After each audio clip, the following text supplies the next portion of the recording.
Na leitura do testamento da minha avó, minha mãe riu dizendo: "Finalmente aquela velha morreu." Parte 2. Os dias seguintes foram um verdadeiro inferno.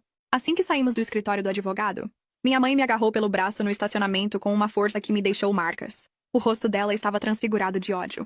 "Você vai devolver tudo, ouviu bem? Isso é meu. A velha estava senil, manipulada por você. Você roubou o que era meu por direito." Eu não roubei nada. Foi a decisão da minha avó. Ela sabia exatamente o que estava fazendo. Ela me empurrou e meu pai teve que segurá-la antes que ela avançasse de vez. O advogado testemunhou tudo e ainda me ajudou a entrar no carro. Saí de lá tremendo.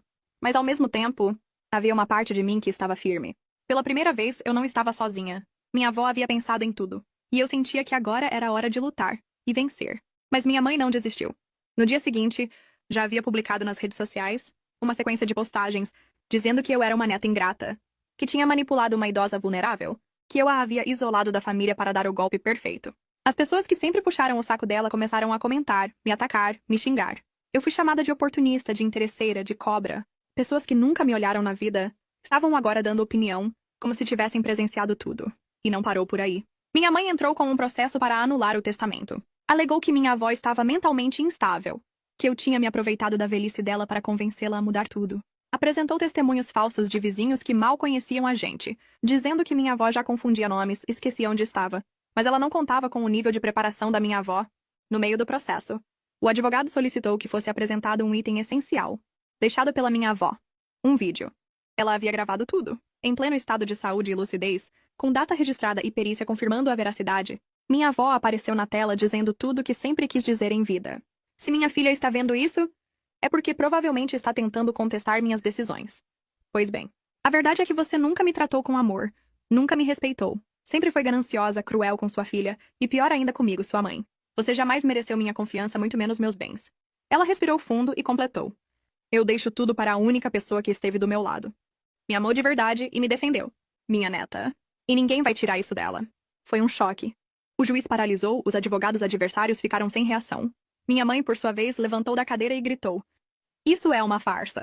É uma mentira." Mas o vídeo era real, legítimo e incontestável. E minha avó tinha previsto até isso.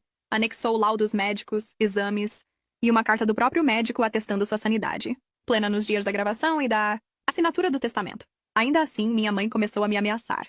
Mandava mensagens me chamando de ladra, dizendo que isso ainda não acabou. Comecei a ter medo. Dormia mal. Evitava sair de casa. Foi quando, com a ajuda do advogado, consegui uma medida protetiva. Juntei prints, testemunhos, as gravações do estacionamento e os prints das ameaças. A justiça concedeu. Agora, por ordem judicial, minha mãe e meu pai não podiam mais se aproximar de mim. E ainda assim, mesmo com tudo exposto, com o juiz rejeitando a anulação do testamento, minha mãe saiu do tribunal dizendo: "Isso não vai ficar assim. Você vai pagar." Maldita ingrata. Mas naquele momento, pela primeira vez na vida, eu a encarei de igual para igual. Eu não era mais a menina invisível, a criada da casa.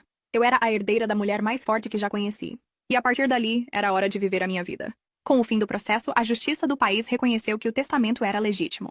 Minha mãe tentou apelar mais uma vez, alegando insanidade e manipulação, mas foi em vão.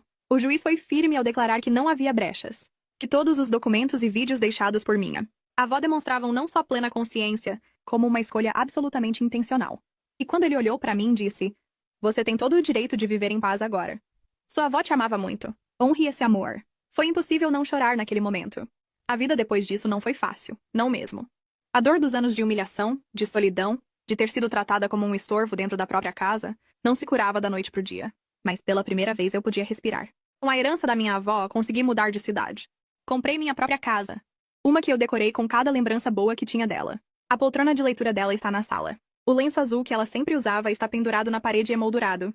E o jardim, o jardim era o que mais me fazia sentir que ela ainda estava por perto. Comecei a estudar. Algo que sempre sonhei, mas nunca tive apoio. E também comecei terapia.